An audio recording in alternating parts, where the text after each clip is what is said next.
Good evening, folks. This is Clive from Live Pulse, and I'd like to talk about Rupert Low's party and Nigel Farage's party. And this is just my educational take on both parties. I'm not pushing for any party. I'm not asking you to vote for anything. I'm just giving you my opinion. You see, in the middle of the 2020s, Britain entered a period of political turbulence, unlike anything seen in generations. I mean, the uncertainties were fading. The traditional two-party, well, the system itself, Labour and Conservatives, was losing its grip fast. And in the public imagination, by the early 2026, research suggested that trust in politicians had collapsed to historic lows, with one analysis noting that 78% of public expressed little to no faith in political leaders. That says it all. Now, against this backdrop, new movements emerged. Movements promising change, disruption, and a break from what many saw as a stagnant political class. Among these, two names began to dominate the conversation. Reform UK, led by Nigel Farage, and Restore Britain, the new political vehicle for Rupert Lowe. Now, though they shared some voters and some themes, they represented two very different answers to the same national question. What should Britain become in the decades ahead?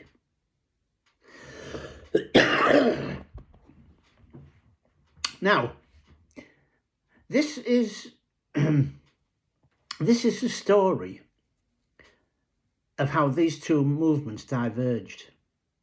How one sought to professionalise and enter the mainstream, while the other called for deeper, more fundamental transformation.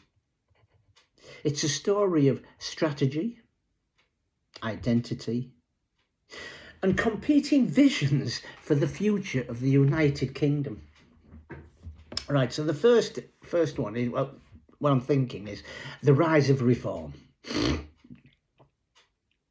Now, we all know that Reform UK began as a successor to the Brexit Party, carrying forward a message of political disruption. Under Nigel Farage's leadership, it positioned itself as a challenger for the establishment, promising to shake up Westminster and offer what it described as common sense solutions to national issues. But by 25 and 26, commentators noted a shift. According to one analysis, Reform UK attempted to professionalise, moving away from rallies and towards a more traditional government in waiting structure. Now, this shift included a more polished public image, a focus on electoral viability,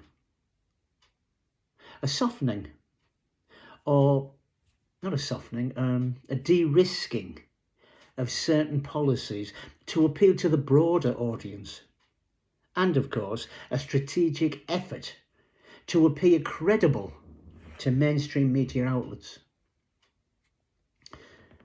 Some observers described this as Reforms UK trying to look respectable for the BBC, a phrase used in political commentary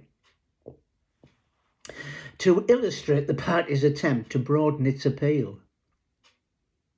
At the same time, Reform UK faced scrutiny over its local governance promises. Right, a fact check published in 2026, examined claims that the party had promised to cut council tax. The analysis found no evidence that Nigel Farage personally promised council tax cuts, though some local candidates had made such pledges. This episode highlighted a recurring challenge for Reform UK, balancing national messaging with local expectations and managing the gap between rhetoric and implementation. That was Reform. Now, while Reform UK was moving towards the political centre-right mainstream, a different current was forming beneath the surface. Rupert Lowe, who had been with Reform, and then he was basically kicked out. Rupert Lowe, businessman, farmer, former Southampton Football Club chairman, and at one point an elected representative for Reform UK, as I said, became increasingly dissatisfied with the party's direction. After internal dispute and his eventual suspension, and we know who to cause that, Zia Yousaf, Lowe left Reform UK and began building something new. So he went as an independent, and in mid-2025 he launched Restore Britain as a movement. Well, by early 2026, it formally became a registered local party. Restore Britain presented itself as a home for grassroots groups, a vehicle for voters who felt ignored by Westminster, a party advocating for deeper restoration rather than incremental reform, and a movement willing to take harder lines on issues such as immigration and cultural identity. Lowe argued that existing parties, including Reform UK, were too cautious, too willing to compromise, and too reluctant to confront what he described as the deeper cultural, it's not cultural, it's the deeper structural issues facing the country. And his message resonated with a segment of voters who believed that Britain needed not just policy adjustments, but a fundamental reorientation. Now, ideological differences come into this. Though both Reform UK and Restore Britain operate on the political right, their ideological emphasis diverge sharply in several key areas. Now, one is immigration. Reform UK has campaigned for stricter immigration controls, but Restore Britain has taken a significantly harder stance. Lowe has called for net negative immigration, detention and removal of those entering illegally, a sharp reversal of recent migration trends. Now, these positions were highlighted in coverage of Restore Britain's launch, right? So we have cultural and identity issues in both parties. Restore Britain placed a strong emphasis on Britain's Christian heritage. Also concerns about creeping Islamification in the country. And proposals such as banning halal and kosher slaughter, the burqa and the Sharia-inspired tribunals. These themes appear prominently in reporting on Lowe's platform. Reform UK, by contrast, has tended to focus more on economic policy, taxation, public services, immigration enforcement framed through border control and national security. All right? So, the strategy and the tone of this is, as commentators have described, Reform UK's strategy as one of electoral realism, attempting to broaden the appeal and avoid alienating moderate voters. But Restore Britain, on the other hand, is portrayed as appealing to those who no longer trust careful politics and want a more uncompromising approach. So the relationship to the establishment is, some analyses argue that Reform UK has begun to resemble part of the establishment it once opposed, while Restore Britain positions itself as a more radical alternative. So after all said and done,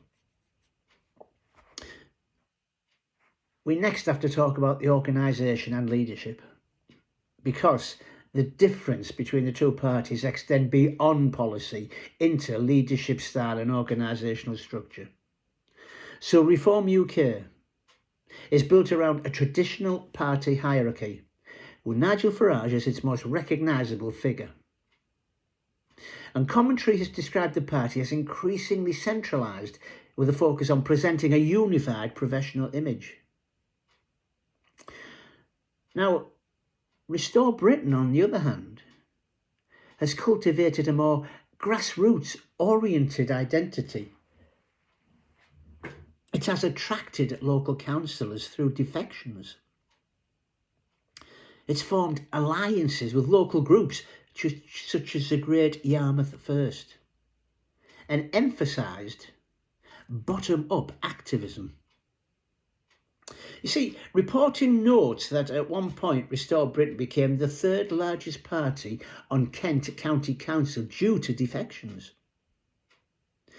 Some commentary has highlighted Rupert Lowe's personal symbolism, such as his administration for Oliver Cromwell, as part of the party's identity narrative. This contrasts with Reform UK, more conventional political branding. I hope this makes sense. So now, after all that, we have to have the electoral positioning and public support, because without public support you haven't got a party. So polling data from the early 2026 paints a picture of two parties occupying different positions in the national landscape. Now, according to research summarised in one analysis, Reform UK polls around 25% in the national voting intention surveys. And Restore Britain, who's a new party, polls in the 7 to 10% range, depending on the snapshot. So this suggests that while Restore Britain has cut into Reform UK's support, it has not overtaken it in available surveys. You see, some commentators have raised the question of whether Restore Britain could act as a spoiler for Reform UK, splitting the right-leaning vote. And others urge that Restore Britain represents a necessary alternative for voters who feel reform has moderated too far. The debate continues with no consensus. You see, the broader realignment of this is the emergence of Restore Britain is part of a wider fragmentation on the British right. And I said this a while back. There are going to be too many fragmented parties. You see, alongside these two parties, you've got Advance UK, led by Ben Habib. And he has also entered the scene. Habib has criticised Reform UK's leadership style and has expressed enthusiasm for Lowe's new party, even suggesting potential cooperation or merger discussions. Now, this reflects a broader trend described in political analyses. It's a realignment driven by dissatisfaction, basically, with traditional parties and a desire for more radical change. So the question is not simply which party will win the vote, but which vision would define the future of the British right. Now, of course, amongst all this, you have to have the media narrative and public perception. Because media coverage has played a significant role in shaping public understanding of both parties. Reform UK is often discussed in the context of electoral strategy, tax policy, and its attempts to present itself as a credible governing alternative. Fact-checking organisations have scrutinised its claims, such as the debate over council tax promises. Restore Britain, meanwhile, is frequently portrayed as a more hardline movement, with strong positions on immigration and cultural identity. Its launch was covered as a significant challenge to Reform's UK's dominance on the right. Now, public perception is shaped by these narratives, though the full picture is much more complex. After I was examining the reports, the commentary and the analysis, one core difference emerges. Reform UK seeks to reform the system. Restore Britain seeks to replace it. So Reform UK's approach is framed around professionalism, electoral viability, policy moderation, and integration into mainstream political processes.